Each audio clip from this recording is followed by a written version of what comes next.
Itaú tem lucro de 7,56 bilhões de reais no segundo trimestre, alta de 120,8%. No mesmo período do ano passado, o banco reportou ganhos de 3,424 bilhões de reais. O Banco Itaú informou nesta segunda-feira, que registrou lucro líquido contábil de 7,56 bilhões de reais no segundo trimestre de 2021, um crescimento de 120,8% em relação ao mesmo período do ano passado, quando reportou ganhos de 3,424 bilhões de reais. No primeiro trimestre, o Itaú apurou lucro líquido contábil de 5,414 bilhões de reais.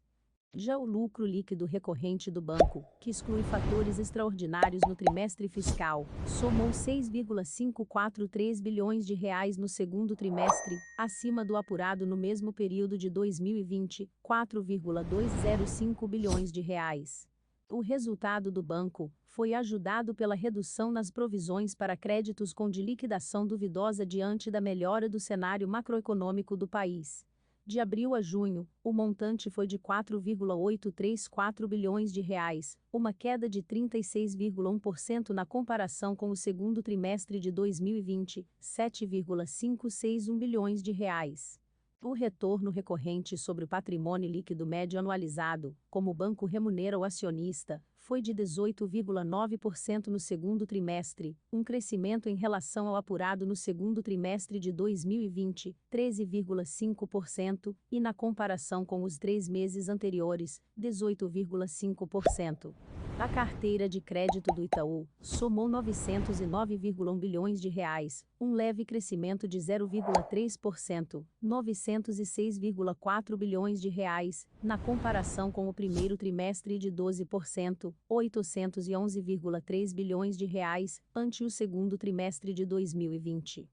Segundo o banco, o crescimento da carteira de crédito foi impulsionado pela tomada de recursos de pessoas físicas e de micro, pequenas e médias empresas. Em relação ao segundo trimestre de 2020, o avanço foi de 22,2% e 23,4%, respectivamente.